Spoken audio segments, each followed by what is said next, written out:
Everyone, I'm Giulio Bartolini. I'm full professor of international law here at Roma Tre University and director of the IHL Legal Clinic here at Roma Tre. And basically, I'm here as part of this project, which is named IHL RED.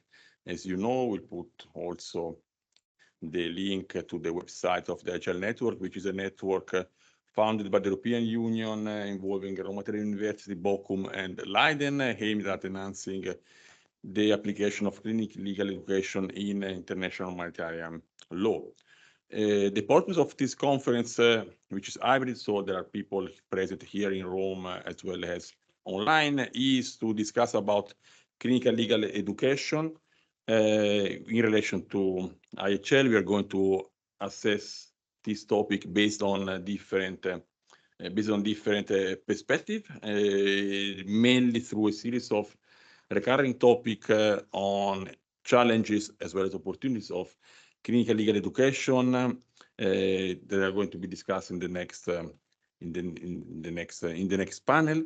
The basis for our discussion today has also been provided through a survey that you can find in the program and which we will upload again also in the chat, where basically survey aimed at mapping both existing IHL legal clinic as well as some other legal clinics working in the area of international law, where nonetheless they had the chance to work on projects dealing with international humanitarian law. So the survey that I've arranged is quite extensive in content. It maps around 20 legal clinics worldwide and permits to have a quite updated analysis of what are the IHL legal clinics or clinics working on IHL around the globe, including from the Robert South and so far and so on. We are going to discuss it soon. But before starting, it's my real pleasure to also recognize the great support provided us by the International Committee of the Red Cross, which is very keen on, as usual, supporting activities related to IHL, including in relation to academic activities. And we have both the global coordinator focal point of relationship with academic circles at Couster, as well as here in Rome. I'm going to give her the floor very soon. Julie Le Foll, who is ICRC delegate in Paris, also in charge of the academic circles here around Europe. So without further ado, I would like to invite Julie for making an introductory statement. Yes, Julie, please, you have the floor. Hello, everyone. Can you hear me? Yeah. Thank you, Giulio, for the introduction. On behalf of the ICRC, I wish to convey warm congratulations to the consortium of the IHL clinics of Bochum, Leiden, and Roma Tre for the work that they have done so far. It represents so many hours, so much dedication to creating this network, which is invaluable. A lot of IHL clinics have actually said that one of the difficulties that they meet in their day-to-day is the lack of network, and this is an invaluable way to answer to this need. IHL clinics are key partners that directly contribute to efforts to ensure and enhance respect for the law and access to justice for victims of armed conflicts. The ICRC supports efforts to create a practical learning environment for students who are future IHL practitioners and academics. So first, I'll talk a little bit of the role of the ICRC, of how working with academia enters into the mandate of the ICRC. Then I'll just highlight a little bit of specificities of working with the ICRC when you're academia. Apologies, but do you hear the echo? Yeah. Okay, all right. Is it better now? All right. And then lastly, I'll just make a list, which is not meant to be exhaustive, but of all the partnership that the ICRC has with IHL clinics. I think it's still happening. Better now. Thank you. All right. So regarding the role of the ICRC, the ICRC's mandate given by the Geneva Convention and the additional protocol and by the statutes of the International Red Cross and Red Crescent movement is to protect the lives and dignity of all persons affected by armed conflict and other situations of violence. The ICRC, to do so, provides humanitarian assistance. So as you know, to people affected by armed conflict and violence, we provide relief to people in need by ensuring access to food, healthcare, and water. The ICRC also visits detainees and helps survivors or victims of sexual violence or people with disabilities, and also reestablishes link between family members who lost each other due to violence, migration, or detention. So these are a few of our protection activities. The ICRC is also a guardian of IHL and carries out activities to prevent violation of the law. It promotes understanding, dissemination, and compliance with IHL. And it is part of a mandate, among other things, to collaborate with states and assist them in ratifying existing treaties, in developing new legislation, and in promoting the integration of the law. Ensuring respect for the rights of victims of armed conflict and violence also includes supporting the teaching of IHL principles, and that's where our interest to work with academia comes in. The ICRC has been working with academia for decades with hundreds of different universities, and it is an essential element of our prevention work. As I stated, prevention is one of the 4 key pillars of our mandate, alongside protection, assistance, and cooperation. Our goal with working with academia is to make sure that every country in the world is provided with IHL experts able to support their government with IHL implementation, to inform the population and to train stakeholders.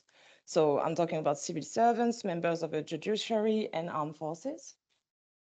We're always looking to broaden the geographical diversity of our students because we aim to have IHL experts everywhere in the world.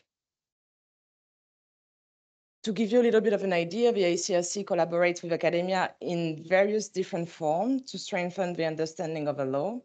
So first, it's going to encourage research on existing legislation, the translation of legislation, the creation of compatibility studies, and the collection of state practices. Then the ICRC also collaborates with academia on specific developments of international law in the field of digital, for example. The ICRC greatly benefits from inputs of various professors when it comes to updating the commentaries of the Geneva Convention. And also the International Review of the Red Cross regularly receives contribution from members of academia. When it comes a little bit to the specificities of working with the ICRC, what you need to keep in mind is that the ICRC's mission, again, is to protect the lives and dignity of victims of armed conflict and violence and to provide them with assistance. And by partnering with us, university and students directly contribute to our goal, which is to prevent suffering by promoting and strengthening humanitarian law and humanitarian principles. When considering a collaboration with the ICRC, students and professors must consider that the ICRC is an impartial, neutral, and independent organization. And therefore, the ICRC can never take part in a conflict or allow itself to be involved in a particular ongoing judicial case. We also work in a confidential manner, and we usually have bilateral dialogue with states. So it means that when students do work with us, they have to be discreet. Usually they will have to sign a code of conduct of pledge of discretion. Finally, as a humanitarian organization, the ICRC needs to fulfill a mission of protecting victims of armed conflict, and we have to mobilize budget and resources for this mission. The ICRC can benefit from collaboration with IHL Clinic because they serve as a force multiplier. Every time we work with Clinic, we got timely and qualitative work done by motivated students and their supervisors. And that's why working with IHL Clinic was such an interesting option for us to combine resource optimizing and prevention work. So now I'm just going to list a few of the partnerships that we had, and we are still having with IHL Clinics. Some of you in the room have been working with the ICRC on those projects. So I start with IHL in Action, which is a project which aims to encourage the reporting, collection, and promotion of instances of respect for IHL and to change the narrative about IHL. The narrative being that we hear a lot that IHL might not be applicable to current armed conflict or that IHL is never respected. The idea of a project is to work on contemporary examples as long as there is no risk to infer on ongoing humanitarian action of the ICRC. Please note that we're not looking for the most visible examples, but really for examples of compliance with IHL, which resulted in a better protection of victims of armed conflict. For this project, the ICRC has greatly benefited from the work of students at the universities of Leiden, Roma III, Reichsmann, and Emory. And the students found real current examples of compliance with IHL by states and also by non-state armed groups. They created practical cases by summarizing the facts, identifying what is the IHL rules applicable, and then creating questions and open-ended discussions. As of now, we have 78 practical cases in the IHL in Action project, and a few other cases will be published soon. They are linked to urban warfare, and they've been worked on by the students of Roma III. For your information,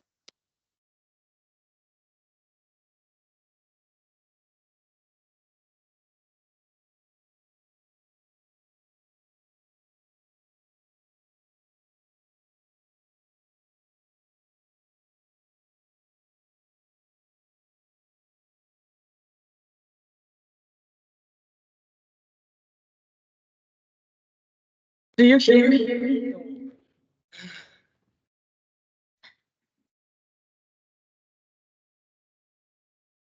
Now speak.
Senti?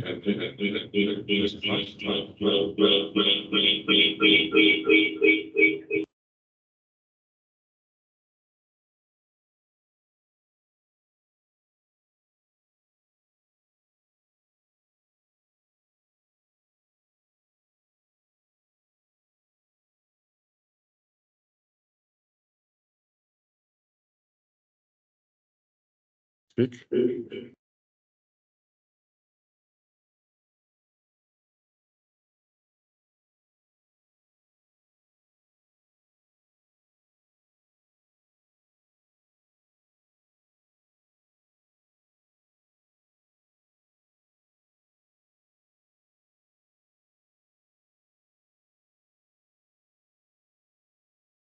Ti addoppia.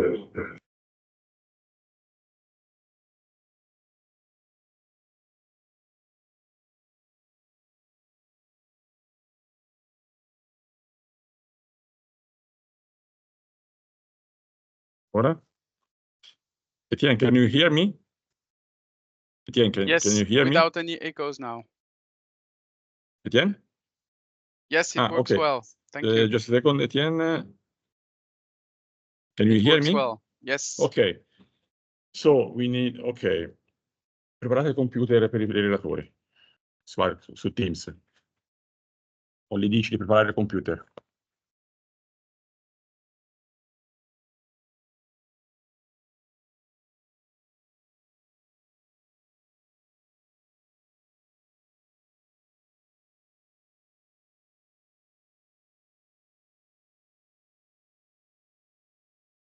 Okay, we go back with. All right.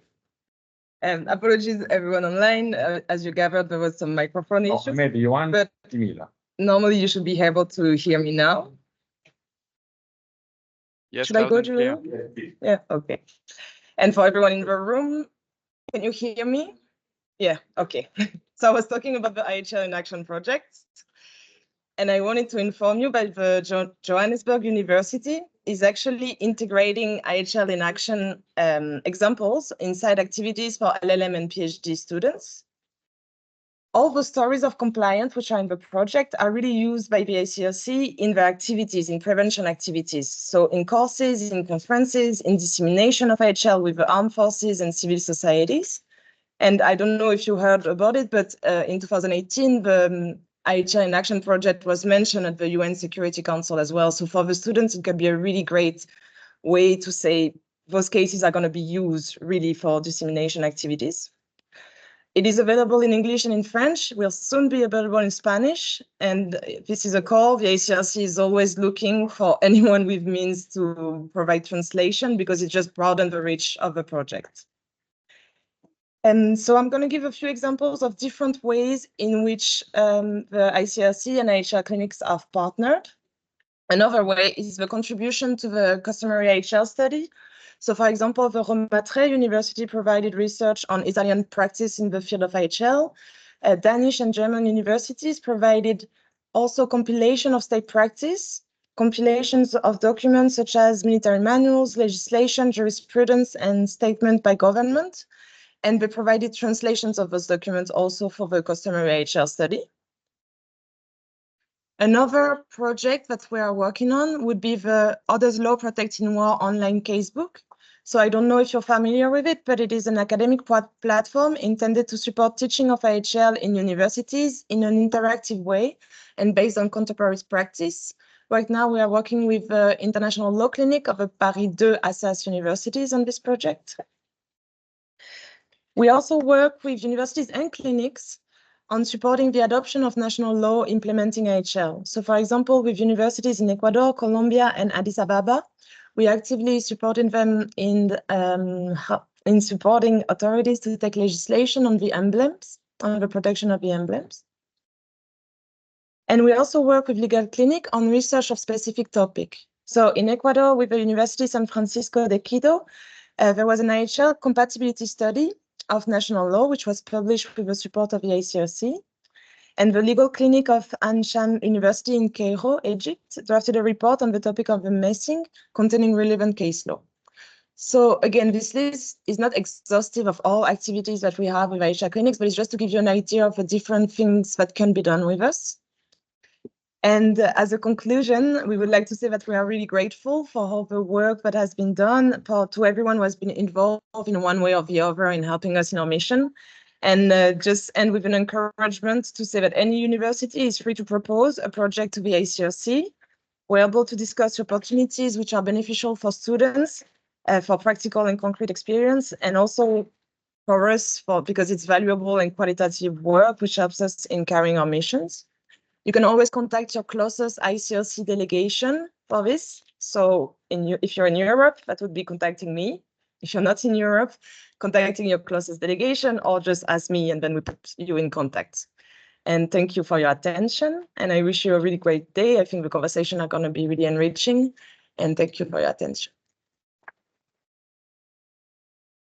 So thanks a lot, Julie, for these words of kind support of the ICRC for the IHL Legal Clinic movement. Now, the speakers will join me at the table. Timila will join me at the table.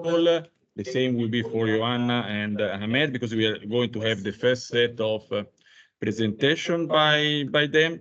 And then we'll have a break. We have around 30 minutes for each of the topics which have been included in our day of work, based also on the result of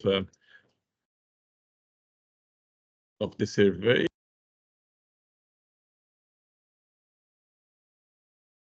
And basically, so we are going to have this first round of presentation until around 10:45, where we are going to have a break for it. And then in the afternoon, don't forget to join us. In the afternoon, we are going to have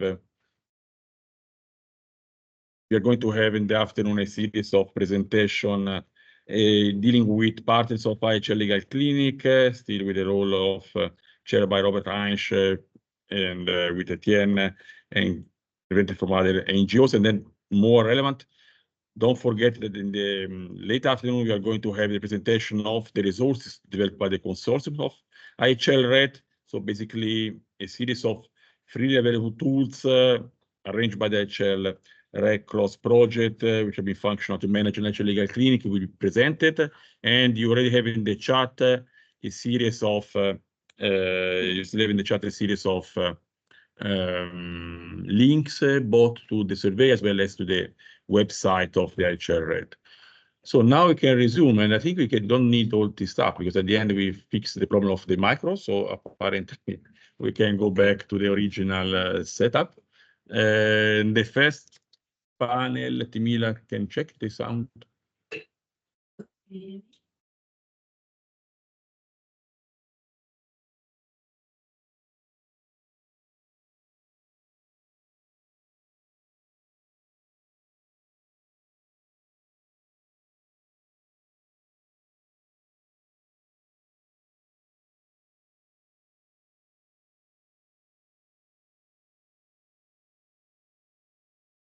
So we are going.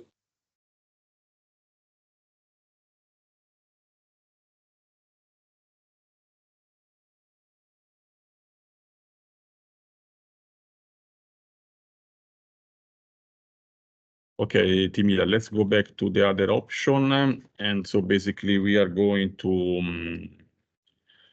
present the first block of topics. So it's IHL Legal Clinics in Action, Activities and Project. Timila will start, and then for a quick overview of the topic, and then we open the floor for a bit debate.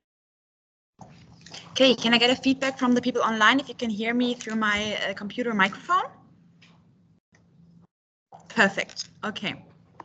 Yeah, welcome very much also from the staff and my colleagues from Bochum University.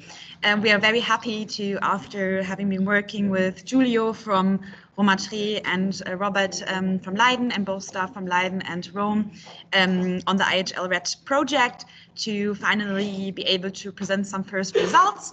And then engage in a discussion with all of you on challenges and best practices of legal clinical education and pathways forward for more collaboration and networking. I will start with presenting the results of the survey where 21 clinics or universities who are in the process of setting up a clinic have responded to our questions on different aspects of setting up and running a clinic. And I'll be looking at the typology of projects on IHL based on the results of the survey. So I have looked at the answers given in the survey and have tried to cluster the responses in different types of projects. And of course, bear with me that the mapping is based on my interpretation of the answers given by the survey. So sometimes the answers were a bit short. So I interpreted what actually happened in the project. So if I got anything wrong, please do not be angry with me. To my colleagues from the universities that answered the survey, be free to raise your hand and clarify aspects. And of course, also when grouping the projects into different types, there is some overlapping going on, but I tried to create some categories of types of project. So first on content, on the project's content, I have grouped them together in different groups. So first we have everything to do with research, especially drafting of desk studies and reports, then participation of the clinic in judicial and quasi-judicial proceedings. Then I've created a category of dissemination activities and dissemination material creation. And then what I found fascinating was the drafting of laws and regulations by clinical teams.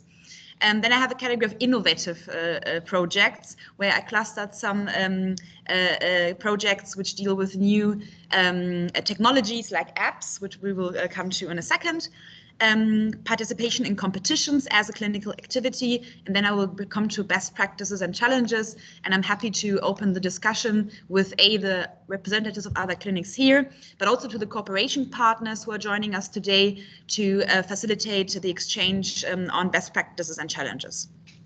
So when we come to the first category of research, so what do I mean by research? It's drafting of desk studies and reports. I found in the surveys that there are different types of research-based projects. So first, it's contribution to established databases and reporting mechanisms that already exist. And these projects have the caveat that the formal requirements of the final project output are often already quite clearly structured. So as Julie said, for example, for the established database like the IHL in Action project, the cooperation partner will give to the clinic a template on how the final result should look like, meaning that the students can focus on the content, and also the supervisors have easier time to supervise, because there's not as much work to be done with forms of how does the result look like in form of question of formal requirements. So for clinics, for new clinics and universities that want to set up a clinic, this may be a good project to start a clinic with, because you can directly learn from the lessons other clinics have learned from the same project, but you're developing your own case studies. And I think that is projects that concentrate the supervision activities on the content and less on the formal requirements. So other examples are, besides the IHL in Action project, is the continuously collection of state practice, like done by the Gießen University for the ICRC Customary International Humanitarian Law database, or a project that Bochum is currently doing in providing a table with suggested updates to the German implementation report for the German Red Cross, where also the project partner has given us a very clear formal requirement of the project result, meaning the supervision was limited to the content of the project. Then a second big subgroup of research projects is to provide analysis for cooperation partner without a clear formal guidance, meaning any analyzing of case studies for NGOs, producing reports on legal questions that can have a variety of topics and a variety of how long the report is and how is it structured. So this can really vary very much between the specific project, its length, and the cooperation partner. So we have analysis and research ranging from providing comprehensive legal analysis on specific questions, like one example from the survey was analyzing a case regarding 2 Dutch corporations that traded goods derived from occupied territory of Western Sahara, which provided a very in-depth legal analysis. But it can also be development of non-technical material for advocacy campaigns, shorter executive briefs and summaries. So that is really dependent on the needs of the cooperating partners and the resources of the clinic. Then the third category in this overall category is creation and publishing of own publications, which I also found fascinating, that some clinical IHL clinics have their own blog series, create own publications, which of course is again a different category of research topics.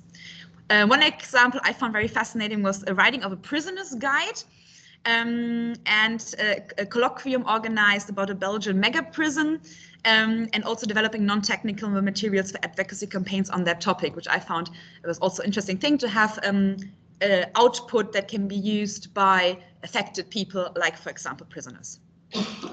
So we come to the second big category, the participation in judicial and quasi-judicial proceedings. This can range from amicus curiae briefs. We have examples in front of constitutional national courts, the Inter-American Court of Human Rights, quasi-judicial bodies of international organizations, so a range of options there. Often it's in cooperation with NGOs that have filed the complaint, and then the clinic providing either amicus curiae brief or reports and analysis, or even briefs for the submitting a complainant. This can also include developing arguments for the hearing, so maybe not the final written report is handed into the court, but the students develop arguments that then are used in the verbal hearings. Some clinics also engage in face-to-face strategic guidance, or like legal consulting, for example, in migration law, which is sometimes adjacent to IHL. Where the clinics offer face-to-face legal assistance. I know that in Germany, for example, refugee law clinics are separate from the IHL clinics, but it seems that some universities have clustered them together in one big clinical setting. And what I also found fascinating is that in some instances, the clinics are providing research for structured UN bodies. For example, in one example, one of the professors of the university became a member of the UN Human Rights Committee. So then the clinic started to work with her, helping her in preparing the sessions for the HRC. Also, another example was research and drafting a speech for the UN Special Rapporteur on torture and other cruel and inhumane, degrading treatment or punishment. So this is also a nice example of how diverse the different projects are. The next big category, which I clustered also because our name is RED, so it has the D, dissemination, is everything that has to do with dissemination material. So, of course, this overlaps with the research category that I had before. For example, when we think about the IHL in Action database, of course, this is also published to disseminate IHL. But there's also been some clear projects that focus on dissemination. For example, in Milan, there was the production of digital material on IHL. Roma Tre had, I think Roma Tre was it, had a project with developing apps together with the Red Cross. So also like this was also part of an innovation category. There was in Milan as well an exhibition on IHL, which I find a very creative way of disseminating IHL. The Bochum team is starting the memes project, looking at how memes can be used to disseminate IHL. We have a lot of clinics that develop teaching modules on IHL topics for a variety of different audiences, both for academic teaching, but also with engagement with external stakeholders or for teachers in high schools. So a variety of different materials to teach IHL depending on the target audience. One example I found also very interesting was the simulation role play in a military training area, where the clinic is also providing simulation exercises. A little bit smaller, so these are the biggest categories: research, dissemination, and proceedings in judicial or quasi-judicial bodies. A little smaller category, which I didn't know about yet, but I found fascinating, was the drafting of laws and regulations pertaining to IHL. So working in the lawmaking process in the drafting stages, which I found a really interesting avenue for an IHL clinic. And then again, I have the extra category of innovation, where I put together some of the different aspects. So I really like the app idea, the exhibition idea as a creative memes way of disseminating, and of course our own meme project. So these are examples to think also outside of the box. Don't think only about the typical legal text-based outputs of projects, but especially when it comes to dissemination, I think these more creative ways can be interesting pathways, especially because the young, I'm 31 now, like, I don't know if I would be able to create appropriate memes for internet culture, but I think this is like also for cooperation partners, the perfect forum to develop new dissemination means, to work directly with audience, or like with people who are young as possible, but still have knowledge in IHL. I think advanced legal students is a perfect maybe age gap where they're still young, but they already have knowledge on IHL. Yeah, so these are the clusters that I made. I'm really happy and interested in here maybe from the clinics themselves, but also from questions from the cooperation partners or universities that are setting up a clinic. Maybe some brief introduction to challenges and best practices to open the conversation, because this, I think, should be the focus of today, to like collect what the problems are. Of course, it's resources. I think this will be a running theme for today. IHL clinics need resources when it comes to money, staff, and other resources. Secondly, I think also from my own experiences with in the Bochum IHL clinic, is that sometimes I think the most difficult thing is to identify and identify and set up a project that is manageable for the students in the time frame that you are given, but at the same time provides the extensiveness and the research necessary. So I think especially for new clinics, this might be the biggest challenge, to not overwhelm the students, but at the same time have a valid project that is standing on valid research and build upon that. So this will be for me. I'm happy to the following debate and discussion, and I'm very happy to spread the idea of IHL clinical legal education and strengthen the cooperation and networking aspect. Thank you.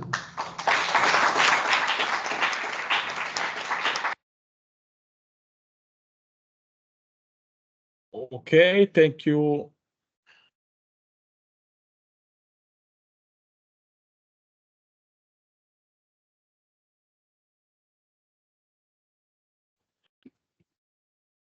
So thanks Timila.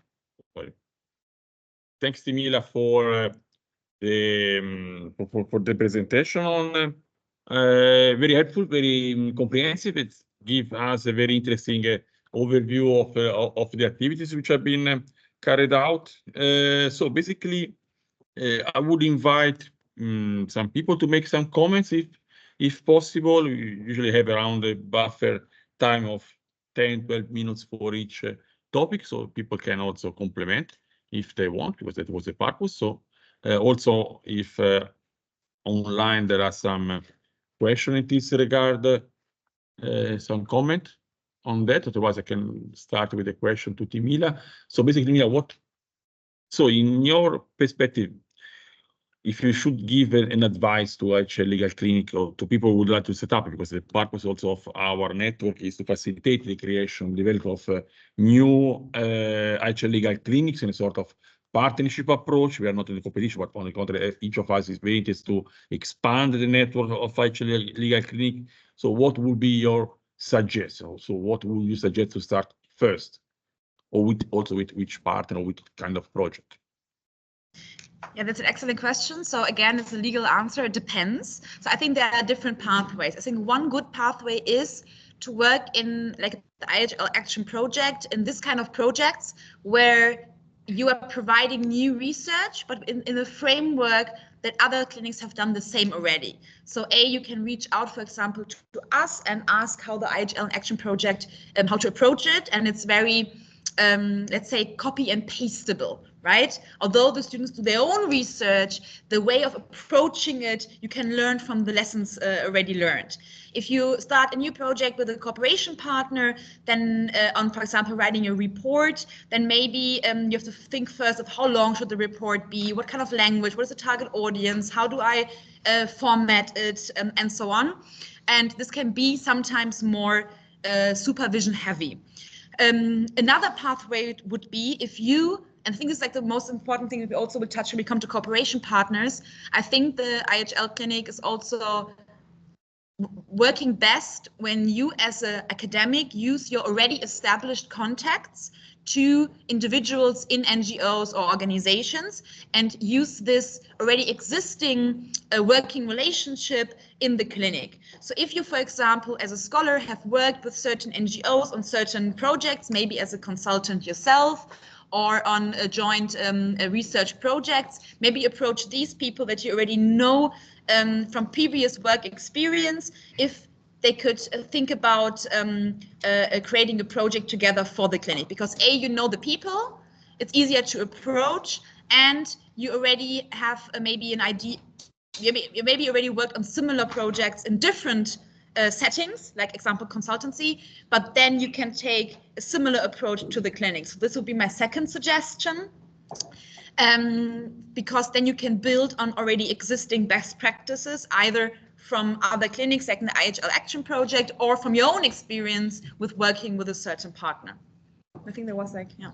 Okay, no, please.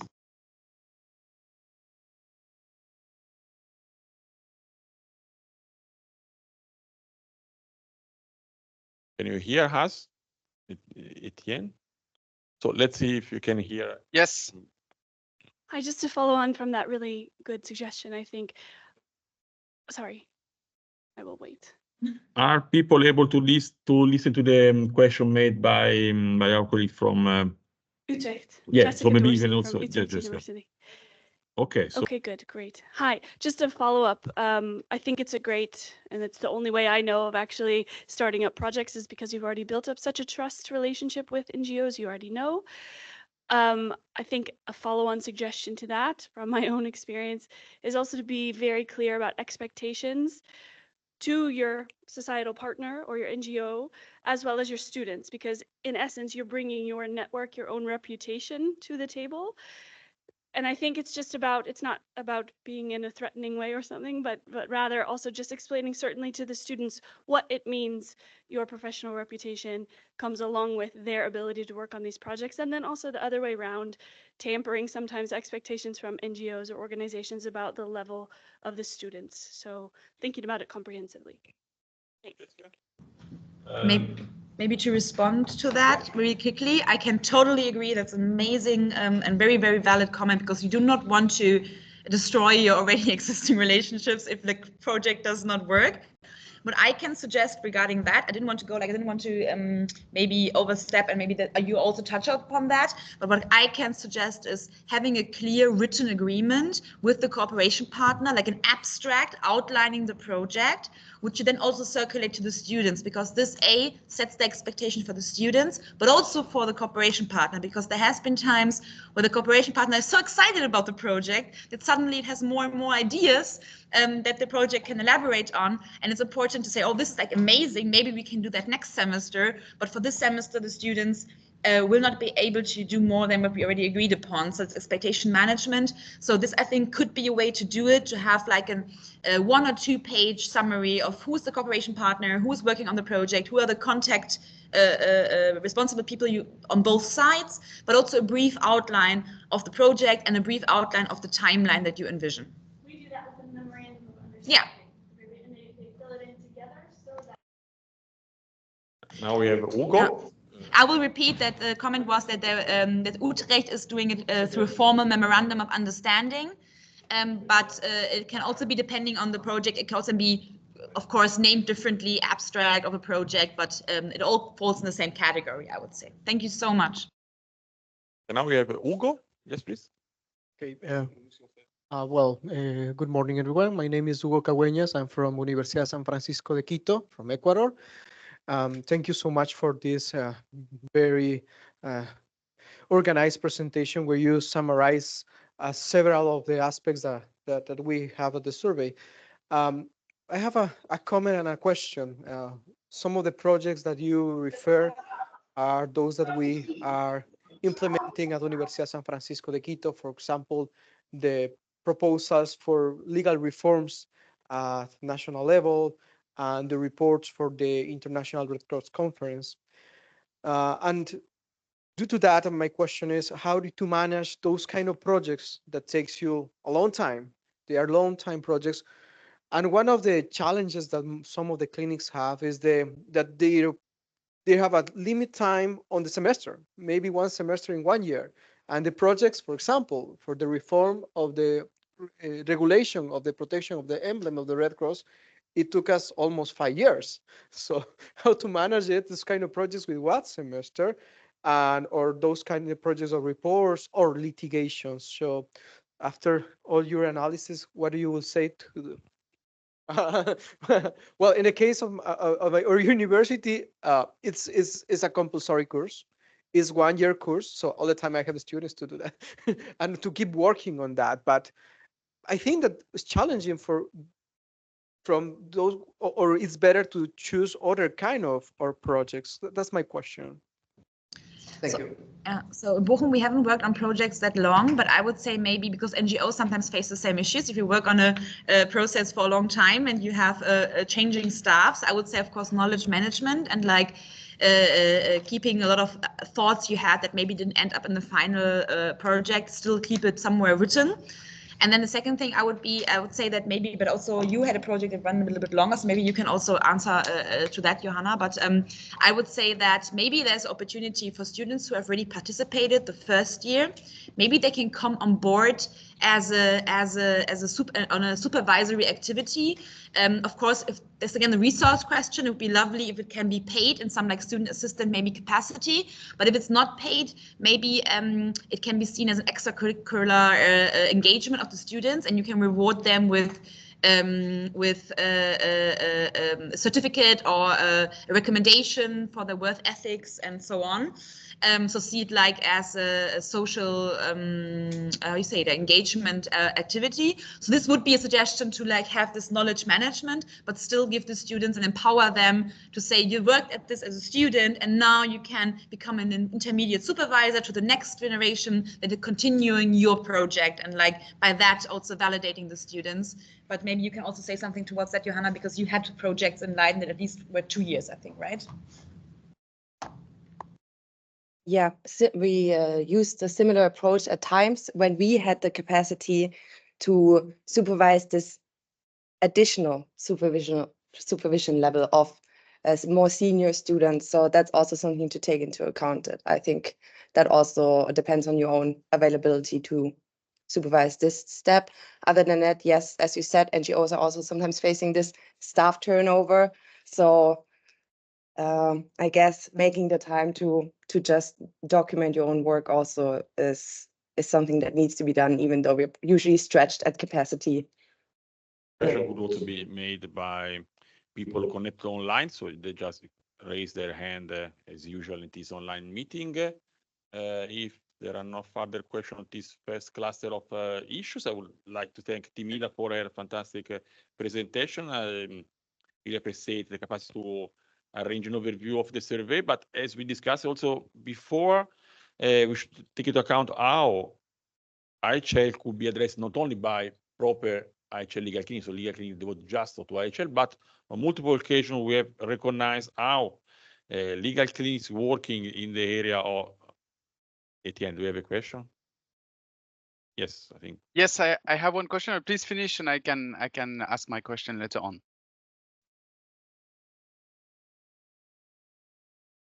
Or would you prefer that I ask it now? I cannot hear you.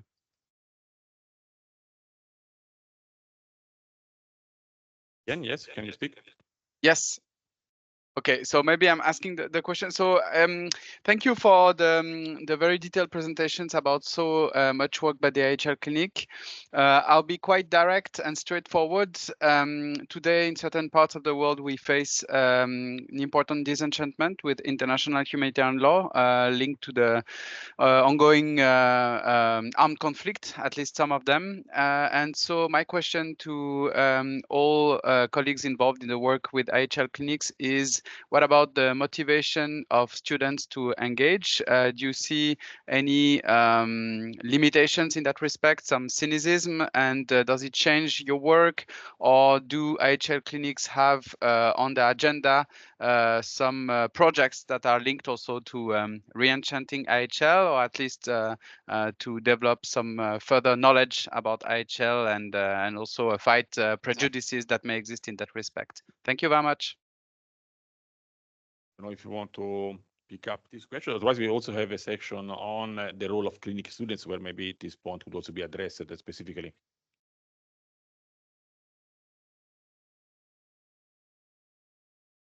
Yeah, I would say that regarding the projects, so what I can say, because we have also the NOHA students from the Network on Humanitarian Action, who are not only lawyers, but humanitarian professionals, meaning they have had experience on the field as humanitarian workers or are going to be in the field. So they're, of course, very concerned with the situation, not only on the political level, but also on a very individual level. If they hear about ICRC staff getting killed, humanitarian workers getting killed, and they imagining themselves being in the conflict situation themselves as humanitarian workers. So the amount of frustration or, yeah, as we said, like maybe also in the days before, lack of hope when it comes to IHL is very yeah, feelable as a teacher, that I get more and more confronted with comments of, yeah, nice that we're writing this report, but we feel that the respect is declining, and especially as people who will be in the field, of course, they feel it even more on an individual level. So what I tend to answer and to do is to ask the cooperation partner to make very clear how they're using this, to maybe instill some hope in the students still. B, having maybe follow-ups later with what happened with this report. So maybe half a year later or later, if something positive came out of the work of the students, even if they're not at the university anymore, maybe reach out to them to let them know what happened with their work.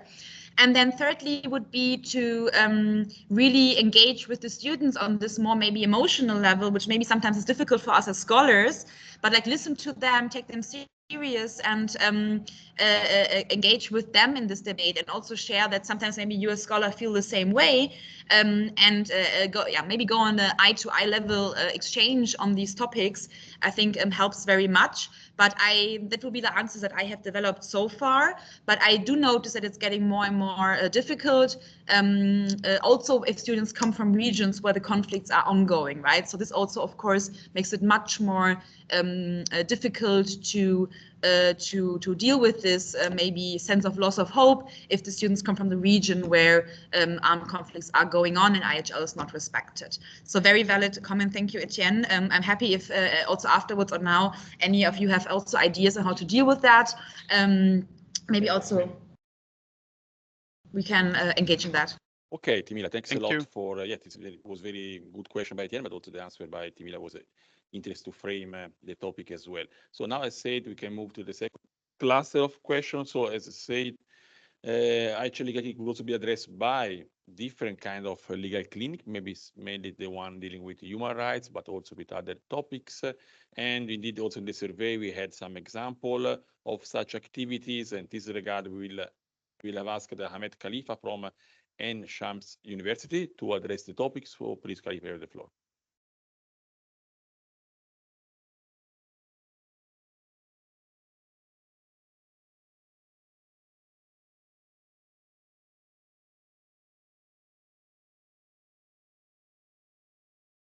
Yes. Okay. Yeah.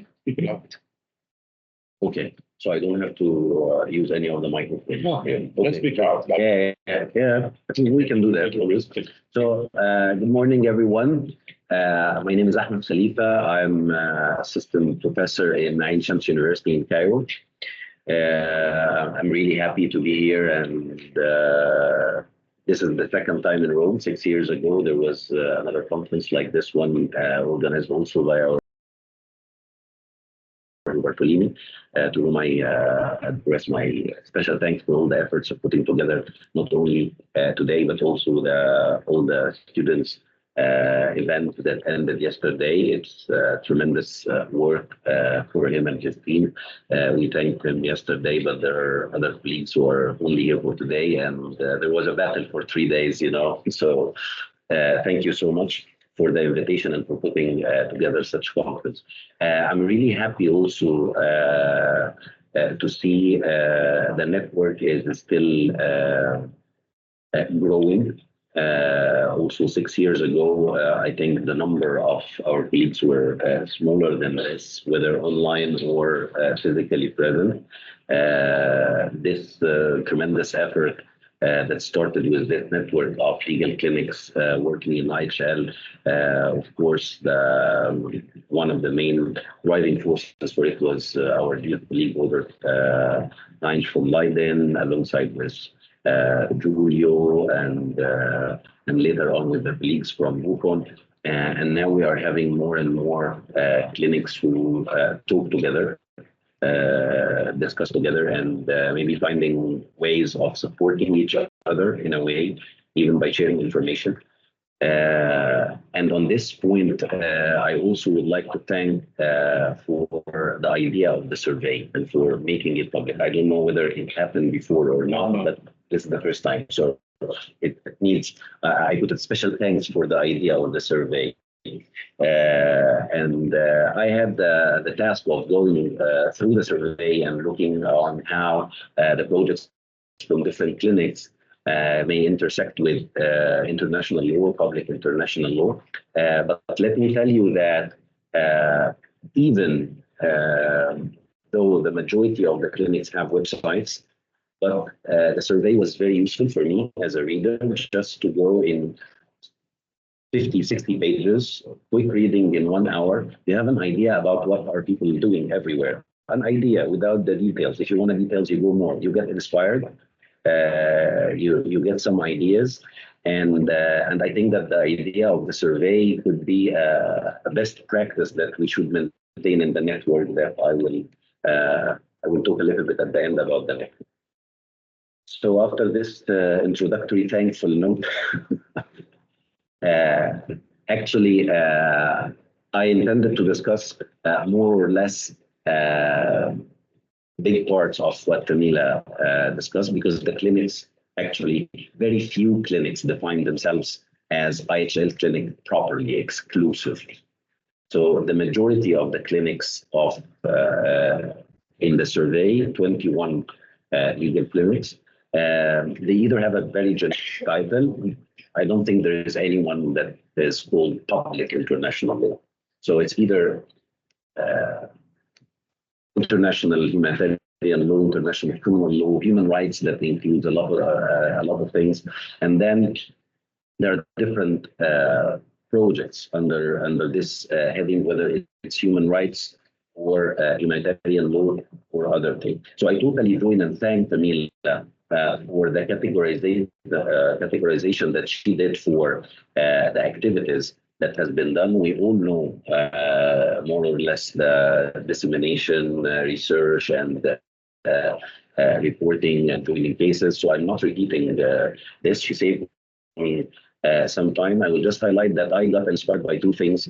This training camp in the clinic in Czech that she mentioned, where students go on a training facility of the military, of the army, and then they get exposed to situations and they have to do role play.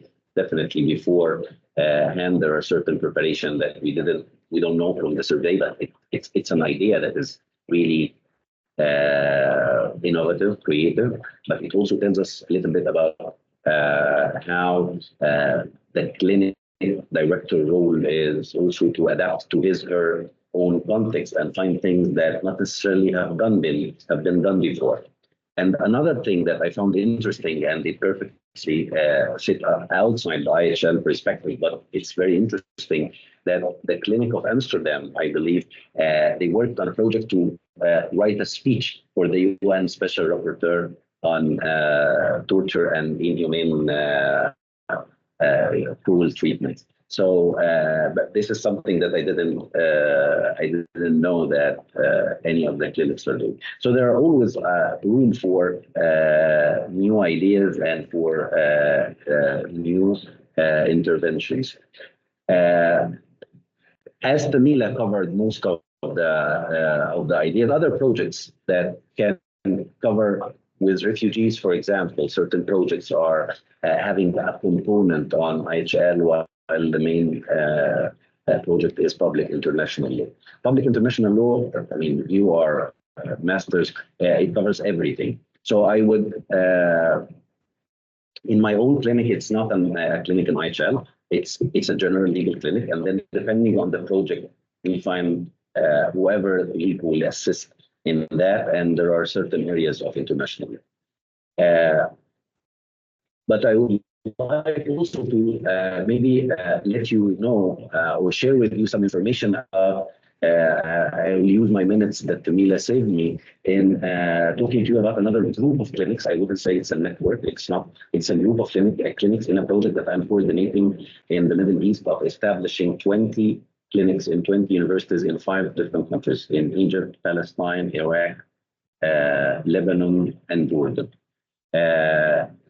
It's a clinic on, it's a project originally that was on access to justice. It was a project between the French government and the governments of these 5 countries. And it was basically with lawyers, judges, and syndicates. And then at a certain moment in the middle of this project, they decided to work on legal education. So they took apart and they said, okay, we will do legal clinics, which will be also help universities who want to establish legal clinics working in access to justice for vulnerable groups, as wide as that. So you can reach out as you wish. So for 2 years now, we are concluding this project in a couple of months. For 2 years, we have been doing trainings for our colleagues and the professors of how to establish clinics. Some universities had already certain clinics, but they were not functioning. And some of them had already advanced clinics in Palestine and in Lebanon. and some of them had the idea, but they didn't want so, but they didn't know how to start. So we have been doing trainings on site and online for what are the different types of legal clinics and how to run a clinic, and all the questions from scratch that I spare you of. What are the requirements to join, whether it's curricular, extracurricular, what is the cycle of the clinic, how to find partners and projects, which type of clinics you do choose, can you mix different types under the umbrella of one clinic. So all this have been dealt with, but what's interesting and what comes in intersection with international law and international human rights law is that we have this idea a few months ago of having a competition for the clinics. And the competition, the point was, and this may answer partially the question of Etienne, the competition, we wanted, I explain to you what is the competition, but the competition was meant to reach to students, because sometimes us, the staff, the academics, with all our busy agendas, if you don't have a strong motivation of doing this clinical work that is very heavy and burdensome, and in a lot of times it's not rewarded by the institution, neither financially nor even morally. So I understand totally that a lot of people would be busy to go through. But if you reach to students, especially in regions where the legal education doesn't provide so much opportunities, like in the Middle East, if you reach to students, they would be motivated and they can, keep the utensil going for a while. So the competition was basically, and I reached out. Long story short, I reached out to one of the offices of the UN High Commissioner on Human Rights, UNHCR. In Doha, I found that they are doing trainings on human rights of handicaps and vulnerable groups. So, and I told them, what do you think of having a model law of protecting handicapped persons? I created the idea for them, model law for the Arab region. In the Arab region, we have model laws that are proposed for countries on different issues. Normally, they are drafted by the Arab League in partnership with another UN institution or group of experts. So, the competition was basically we asked the students of the 20 universities. We first provided online trainings. Online settings also is very interesting. We provided online trainings by the UN Documentation Center for the 2006 convention, its components and structure, and what the obligations of the states. And then we asked the students, each in his own country, her own country, to draft a model law for the country to satisfy the obligations under international law. And then all these drafts went to the UN office in order to merge them and propose a model law. So till this point, there is no competition, properly speaking. But the second phase in which we are in now, we had a mini, it's not a moot court, we have a mini moot settings where students would compete around a scenario that I drafted for filing a complaint before the UN Commission on people with handicaps, and the judges would be our police and the UN. So this will happen in Amman in 2 months, in the first week of in Jordan. So we also told them some skills, and we took the facts from a combination of 2 or 3 cases. So it's like simulation of legal clinics, and parts of the laws dealt with armed conflicts.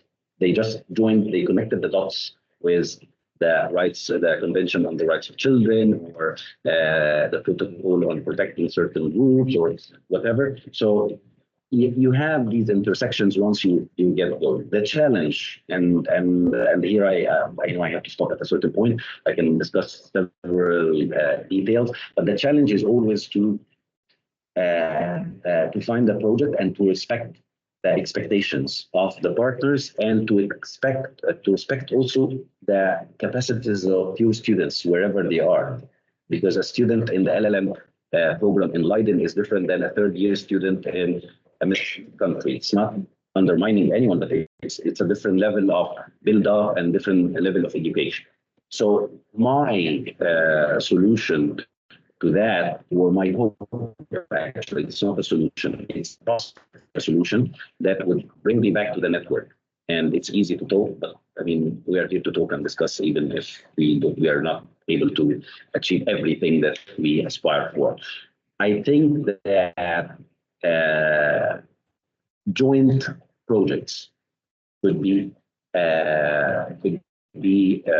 one of the solutions to help nascent clinics and even working clinics if they are extracurricular activities in some settings, not necessarily graded. And when I say joint projects, I don't mean, when I say joint project, I only mean that, okay, one clinic would have its own project, but maybe part component of what they need requires one or two assistants in another setting. In a region, I'm thinking of my students in the Middle East, not in my university, where they know Arabic, they are on the ground, they are close to a lot of things. So maybe a project somewhere would need one or two assistants in their work. This will help the students and their professors to see how things are done. Expectations are really limited, and they would be able to learn from each other and find new paths. And I think that last word, please let's keep the survey. Please let's keep meeting, even if the funds, I understood that the project stopped, but if we can always meet, keep the survey and add an idea, if I may propose, add an idea about ideas for working together for all the partners. Thank you so much. I'm sorry for taking a lot more time.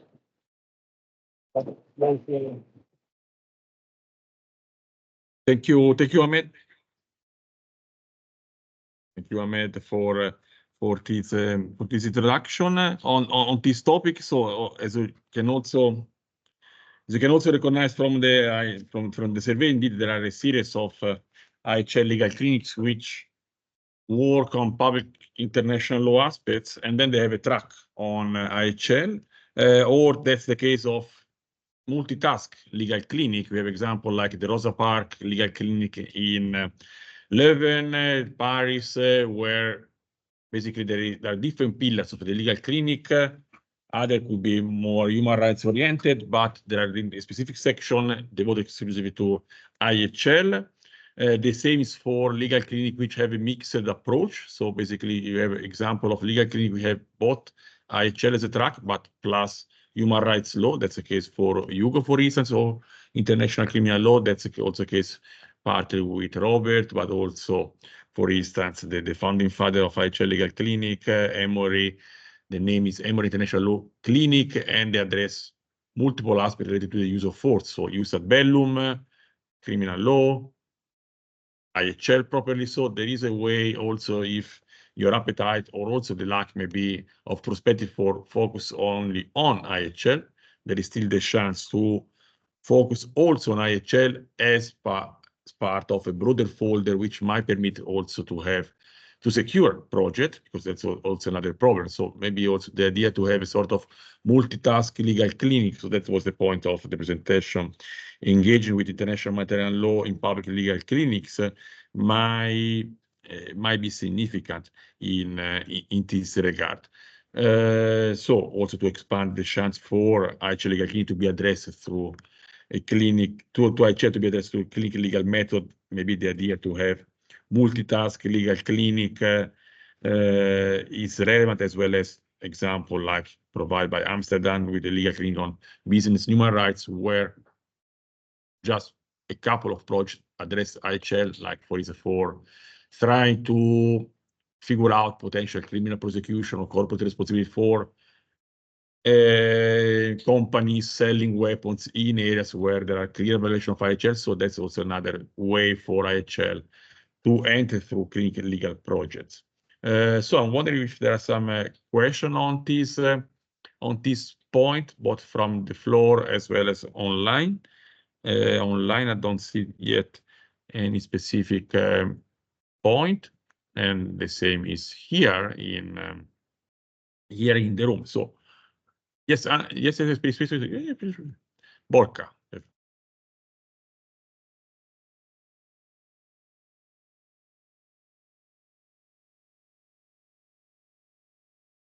Good morning, sir. First of all, thank you so much for the talk that you have provided us this morning. It is very enriching, all your thoughts that you have shared with us. First comment, totally true. And I agree with you that when students see that their work is reflected in such kind of report that is going to be provided to a special rapporteur is something that gives a lot of motivation.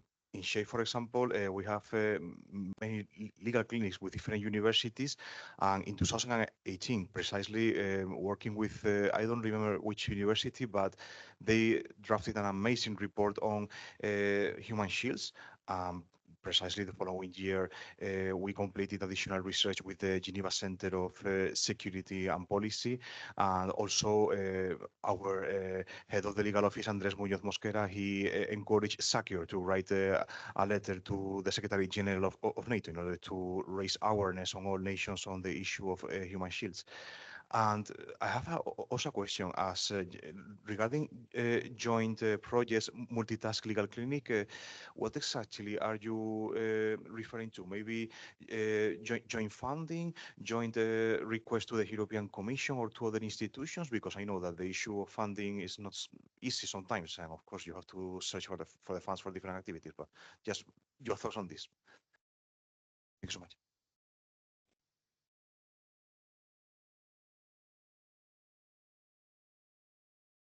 Thank you. Thank you so much for the question. Well, joint projects with joint funding is the optimal maximum that I refer to, but actually I refer to things that are maybe much more simple than this, where you have a team working on, I don't know, IHL. Let's take the main project that is open for everyone, IHL in Action. If you're working in a situation that includes one of the Arabic countries, there will be sources in Arabic that are not accessible for students who are speaking English or French or Spanish. So as simple as that. So if you want to include one or two in your project, in your group of students through online, you reach out to me or any of the colleagues who are willing to join this and say, okay, for 3 months, I would need 1 or 2 persons to look for me the materials in that regard. This is as simple example as that. The other, though, it's a winning-winning situation for me. Well, if we tie ourselves to joint action in terms of joint funding, it's a bit complex, very complex. It's much more complex than just running a clinic alone. So I meant only this very simple things that would help you finish your project, and it would help another clinic who doesn't have projects or who doesn't know how to enter, to let her staff and her student and their students see how things are going and how other clinics who are a bit more advanced work and learn from each other. Yeah, that was good. A good point. And of course, also the idea that maybe through transnational project, we can also involve other clinics which are not just on IHL. So that's also a further way, as you rightly say, to permit IHL to be addressed and also permit to engage more clinics on IHL. Maybe it could also be an entry point for them to set up this sort of the devoted pillar to the IHL track in a multitask legal clinic, which is also interesting, I think, also for the sustainability of the project, because we know just to have an IHL legal clinic might be a bit complex, I think, at a certain point, because the project will be a bit less and with a limited number. So if there are no further points on this specific element, we have now a crucial presentation, which is going to be addressed by Joanna Trittenbach from Leiden University. She has been with Leiden University for multiple years, where she's also a PhD scholar, and Joanna will speak about a fundamental aspect as IHL legal clinics and external partners. We know without external partners, there could not be legal clinics at all, but of course is complex to find them, to manage them, to have a proper relationship with them. But Joanna will provide us a key for success. Okay. Thank you, Giulio. Hello, everybody. Good morning. And hello also to the people joining us online. My name is Johanna Trittenbach, and I work at the Karlsruhe Kieskis Forum for International Humanitarian Law at Leiden University at the IHL clinic that is coordinated by Associate Professor Dr. Robert Heinz with my colleagues Sabrina Rewart and Dr. Jelena Plaminac. They're all here today in case you have any questions about our clinic. My task was to give a little bit of input that was gathered in the survey about the cooperation with external partners. So I'm going to discuss the following points in the next couple of minutes. First of all, I'm going to map the landscape of what kind of approaches to partnerships with external partners are out there. Secondly, I'm going to discuss on how to establish and maintain these cooperating partnerships. Then I will briefly talk about financial aspects. And at the end, I'll leave us with some questions for discussion. So first of all, mapping the landscape of different approaches to partnerships with external partners. We have heard that 21 clinics from 20 academic institutions have answered the survey. 2 of them have not answered this question. 2 of them do not have partnerships yet.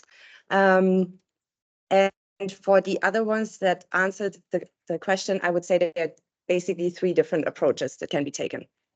One of them is an ad hoc approach to cooperating partners. And with cooperating partners, quick definition, I mean the organization that your clinic project is writing a report for or providing its output for.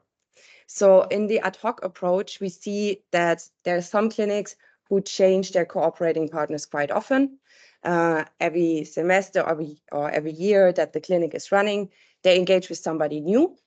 This could include NGOs and grassroots organizations, so maybe not necessarily the ICRC who has continuing work going on, but this could relate to smaller organizations.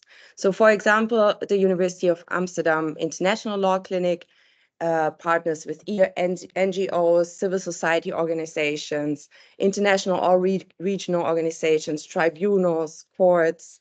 So with this ad hoc approach to partnerships, it seems that staff and students get to work on different projects of a different nature of the classification that Timela introduced to us. There's also, for example, in Paris, at the University of Paris Panthéon-Assas, they are partnering, for example, also with law firms. So on specific cases that the law firm has at the moment, and then the next year they might move on to partnering with a ministry or an NGO again. So the second approach that I have identified is a number of clinics have 1 or 2 long-term partnerships going on. So for example, the Universidad San Francisco de Quito is partnering with the National IHL Committee as well as the regional ICRC delegation. Or the City University of New York has long-term relationships with community-based organizations that are based in conflict zones. And then we have heard before about a university in the Czech Republic, the Palacký University, that they have a long-standing partnership with only one partner in the army. So they're working with the armed forces, even though they're not a military defense university. So, and then as a third approach, I would say some universities, they take a little bit the best of both worlds. A mixed approach, I would say Bochum, for example, Bochum University aims to maintain a partnership with the German Red Cross every term that they offer the clinic. And in addition to that, have 2 or 3 projects with other partners that might change. So I can imagine that this also is very interesting for the staff. On the one hand, you have the security that this one partner will always come through and provide a project for you, or maybe you have a project that runs over a longer term, whereas other partners might give you fascinating, new, innovative projects that you can work on. And as I understand from Rome, here also there's a partnership with NATO SHAPE in Belgium, which maybe doesn't run every semester, but you have long-standing relationships. So with this cooperating partner, you might be able to conduct a number of clinic projects. So at the end of the day, from the survey results, I would say all of our clinics are so diverse, and so are also our approaches to these partnerships. So there's not really a one size fits all approach to this. So now I'll move on to the next point, which is establishing and maintaining these contacts with external partners. As a general trend, which has already been alluded to, it seems that private network existing contacts between IHL clinic directors or IHL clinic staff and their colleagues, friends, have been very helpful in establishing partnerships. So practitioners that work in different areas of international humanitarian law or related fields that you just know personally, and then via personal contacts may be able to establish such a partnership that leads to a IHL clinic project. And at times, the graduates of our IHL clinics have also been helpful in facilitating such research projects once they enter the job market and are based in an interesting organization. I found it notable that both the ICRC regional offices, as well as National Red Cross, Red Crescent societies have been mentioned the most as long-standing partnerships. So a lot of the survey respondents reported that those are the entities that they were able to maintain longer-term partnerships, either working on one project continuously or with changing projects. So we have also seen in this survey that the ICRC or ICRC regional offices can play a role in setting up the clinic. I can imagine, although this has not been put in writing, that they also lend support, best practices, or engage with the university as such. Then they are, of course, able to provide longer-term partnerships because they have continuous mandate of work in IHL, and they have the expertise and also the awareness of clinical legal education in the field of IHL and what an IHL clinic can do for them. And as we understand from previous contact with Etienne, Küster, Nele Verlinden, and also Julie Le Foll from the ICRC unit on academic relations, they are also doing their best to spread the word, to make regional offices aware that IHL clinics exist and that they could partner with them. Then there were some individual answers in this survey that were a little bit less mainstream. So, for example, the University Rio Grande do Sul in Brazil has reported that they also responded at times to call for tenders. If a humanitarian organization is putting out a call for like a tender or consultancy, that they would apply for this. What I can imagine is probably resource intensive, and you have to be aware. But this is, of course, also an option, as well as just taking the initiative to email regional partners that these individuals that are involved in the clinic could imagine to partner with. And then from my own institution, the Leiden IHL clinic, I can also report that once a clinic is set up, some things can also happen by word of mouth. That word gets around that this clinic exists and has been doing good work for one partner, so maybe they tell another humanitarian organization that they are engaged with about us, and then they would approach us. Then some of the survey respondents have also addressed how these cooperating partners engage with their students. Here, we have seen that some of these cooperating partners do engage with students directly, and some prefer to go through the supervisors and clinic directors as intermediaries. Generally, supervisors do find it beneficial if the students get to be in contact with the cooperating partner, although two respondents have also hinted that this can lead to some problems or misunderstandings, specifically if the cooperating partner doesn't really fully know what they want, and then towards the end of the project period come up with new ideas that the clinic students could be doing this and that now. But as Timila has said, managing expectations at the start and then being able to draw a line, this is what we agreed on. The other things we can maybe do in a new project can be helpful here.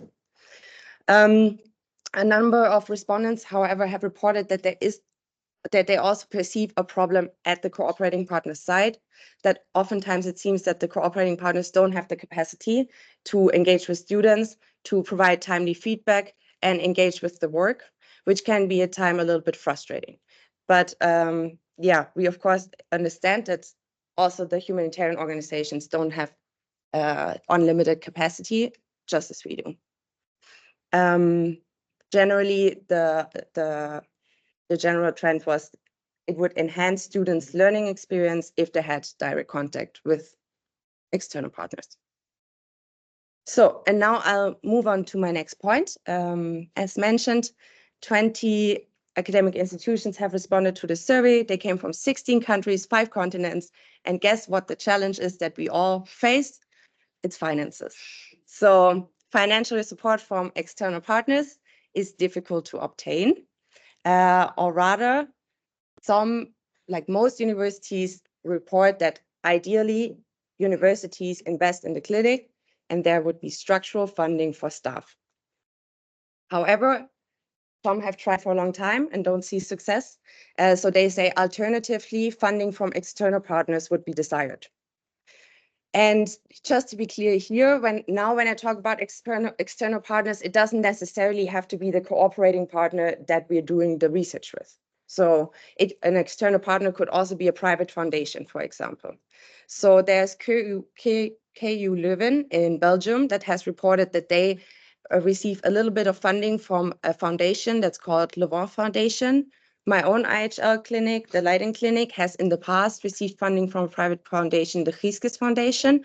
But of course, this funding was not, these two examples both reported that the funding wasn't super extensive. So it was time bound and it didn't solve the problem of the university not investing in the clinic. Also from my own experience, supporting Robert Heinz in applying for funding, it's oftentimes difficult because we're already doing what we need the funding for, because usually we're passionate and driven and we make it work somehow, maybe with help from former students, and also squeeze it into our teaching load. So of course, donors usually go for sexy, new, innovative ideas that have not been done yet. So therefore, also with our IHL RED Corporation, we're now producing more materials on top of the teaching, even though the teaching, the conferences, is already a lot of work. So, and then a number of universities have responded that the European Commission has supported them or is supporting them. University of Milan is currently under the Erasmus Plus Jean Monnet funding module. University of Glasgow under the Erasmus Mundus. And then Bochum, Leiden, and Roma-Tre under Erasmus Plus.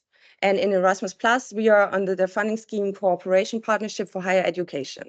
Here again, now we are going to complete this project by the end of this year. So the European Commission might think if they get a similar application again, been there, done that, we funded it already, we need something new and innovative. But if the application process wasn't so resource intensive, I would say it's always worth a shot. But of course, that depends on the resources that are available to put time into the funding application. One other thing that I found interesting was that Addis Ababa University in Ethiopia received a little financial support from the ICRC in setting up and getting started. But as I understand the survey answer, this has run out. I'll wrap it up. I think I don't have much time left. Can I say one more thing? Then I will.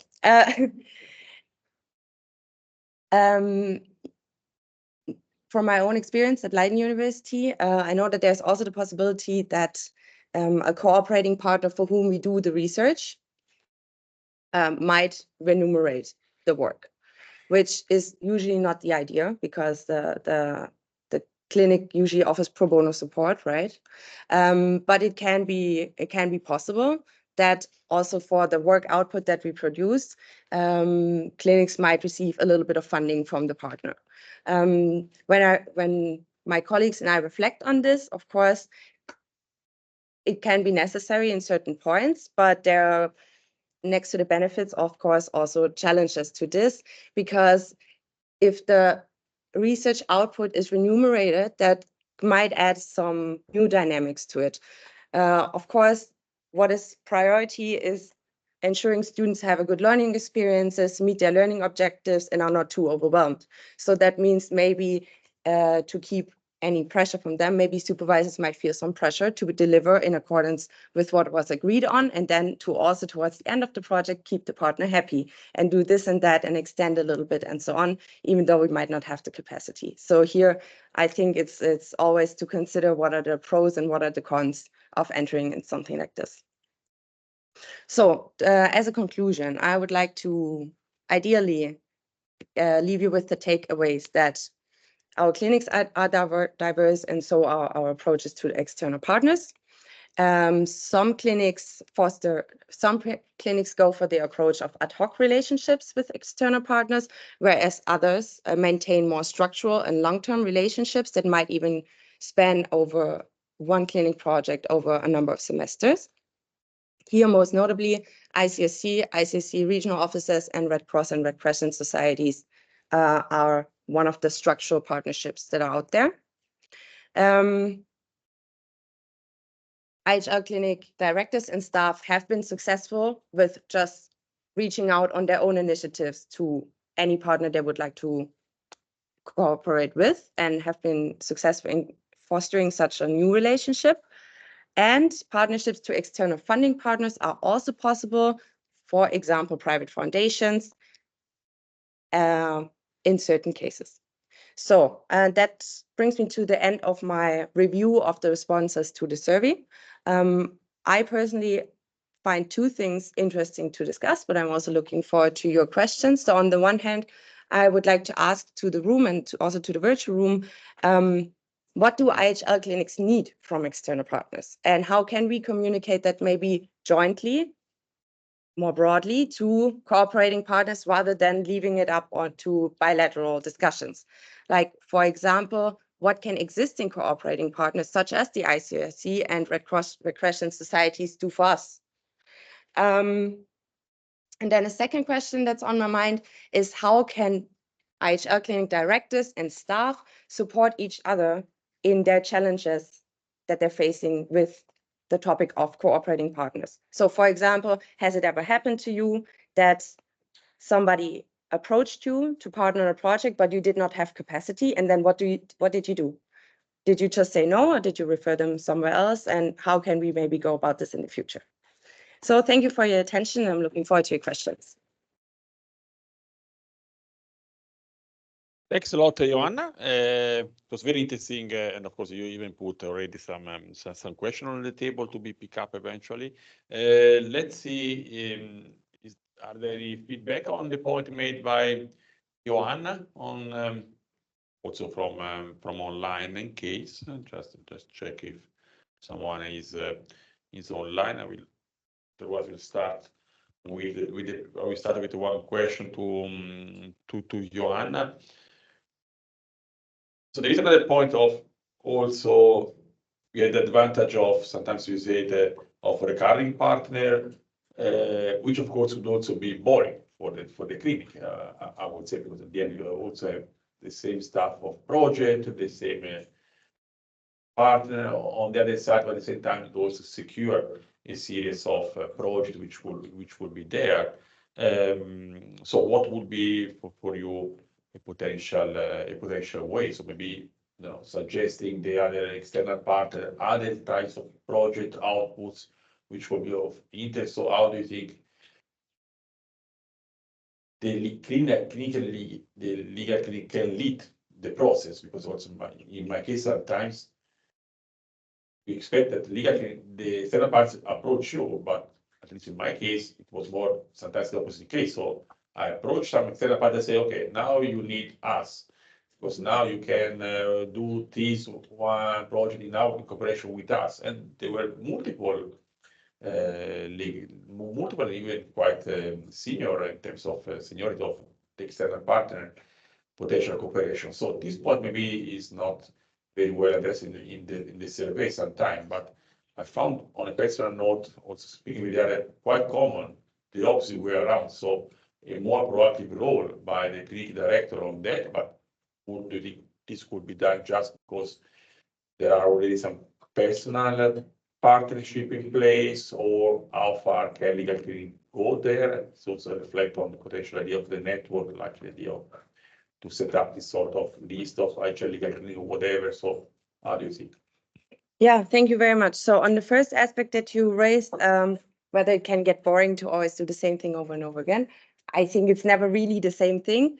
There are always different legal aspects that you could shine a light on. You have different students, of course, and different challenges that they might be facing, or then suddenly you have a pandemic and move online or something like this. And I myself have also worked on a project as a student, the IHL in Action project, and then as a supervisor. And now we're not currently working actively on it, but we see that the project is also developing, taking a little bit of a different shape. There was a little bit of an engagement process of discussions between ICRC and the IHL clinic in Leiden, of who has worked on it, on where could this go, the project, how could it be reshaped. So I do think it can be very interesting, and also then, of course, again, a matter of sustainability in the staff structure. So if the staff structure is shifting a lot, and if you're relying a lot on volunteers, then I do think that if the external partner can give a little bit more structure and stability, it can be very useful. And to the second part of your question, yeah, unfortunately, which was revolving around approaching cooperating partners, unfortunately, the survey results don't really shine a light on whether those clinics that only have one or two relationships with externals would like to diversify. I can imagine that if you're working in a clinic doing like similar projects with the same partner 2-3 times in a row, that of course you have many ideas on what else could be done, but we don't have the data of whether there's actually a demand or a wish of clinics to have so many different partners. So that's something that the data doesn't tell us. Maybe we have to speak more to find out. But yeah, I can imagine your experience is the experience that many share, that you have to actively approach people and make it happen. Yes, Julia, please come here.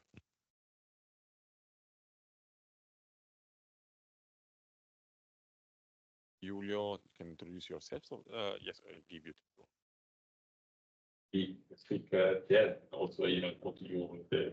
Yeah, okay. Thank you very much. My name is Julio from the Universidade Federal Rio do Sul in Brazil. My question is, I have a comment and a question. So the comment is, when we start an IHL clinic, at least in our experience, it was hard to find the partners, especially in a country where IHL teaching is not mainstream and IHL itself is not mainstream. So the question would be, what are the strategies that the clinic in such a context can take in order to try to find the partners? And the comment is, for us, what worked, but is something that we're still developing, is that the ICRC regional delegation was involved with us since the very beginning, so that helped us to start. But most of the partners that we had to go after them, and with our own network of former students or former colleagues. So that is still a challenge to continue ensure continuation clinic. So yeah, thank you. Yeah, thank you so much. Responding to your comments, I agree. It just takes so many resources and so much time to get started. But it's great that so many people, to see that so many people are doing it nevertheless. As regards to strategies in setting up an IHL clinic, your experience is also the predominant experience that has been shared in the survey, namely to reach out to the ICRC regional delegation or National Red Cross Red Crescent Society before getting started. So that I can imagine it provides security of having something lined up and also being able to be put in touch with others. Then also what we heard earlier from Ahmed Khalifa, the approach that is being taken in the MENA region right now, that a lot of new clinics are popping up, but maybe they're not interested in writing a fully fledged ICC communication in the first term, but would be interested in engaging with another clinic, learning from them with a smaller mandate on how to contribute. I think that's also a great idea, to slowly build capacity in different places. Excellent, Joanna. Yes, at this point, I think one take over from the also the link between Timila and Hamed and Joanna to this section. If there are any further questions also online, that would be to explore more the survey, and also, as Joanna said, to be proactive, because in this regard, looking at what other legal clinics have done, also maybe new ideas that did not pop up on your mind, might also permit you to have a quite solid basis to approach external partner in order to emphasize them. Yes, we might work on this kind of project, which would be on research, dissemination, or education, as is also linked with our project ourselves, and also Timila was using this typology of example, explaining also what have been done even by other clinics. Even if it's not your case, you can say, well, we can use this model to be reproduced in our own partnership in this regard, which could be helpful. So that maybe the one advantage of this first panel is to inspire existing, but also tentative new IHL legal clinic to take the best practice of other legal clinics to think a bit more out of their own box, because maybe they were familiar with one sort of project in this regard, or one output, and on the contrary, think how they can use the link and the partnership they have with some external actors to figure out new kind of project, which would also reduce a bit the boring character of some recurring project, or engage more with some new ideas and new projects, also based on what other clinics have already done. One can also approach the existing clinic and ask a bit more information on this output, and then see how we frame the new one. So my suggestion before having the break would be, again, to have a look at the survey and get new ideas, new proactive role in this regard. Yes, Timila, please. Can I have I really wanted to add to what you said, Julia. I'm really grateful that you highlighted that, and I can just share one very practical, actionable step. What I had success with was creating a document, information for cooperation partners, with highlights in 1 or 2 pages, exactly what you said. What is clinical legal education? What projects have we worked on so far? And if you haven't, maybe link to, for example, non-confidential projects of other clinics as an example. So I think this giving the cooperation partners some written information that they can use also within their organization to convince maybe the other staff members or their superiors that this is a good idea. Give them something written when you approach them, I think is also very helpful to support that. If you can take this point, because we didn't think about it, but also for our project, one output in our project might be to create a sort of template of how to approach external clinics, with this sort of template with short ideas of what legal clinic education is, plus a series of projects we can pick up and a series of challenges, maybe adapting a bit the manual to a more external perspective, not just internal among academics. That's a good, excellent, good point, Timila. And so at least we had an idea at the end of this workshop, which we can even put in practice. So having said that, I will suggest to have a break until 11:15, so people can enjoy a break at home. The same is for here, and we'll be back at 11:15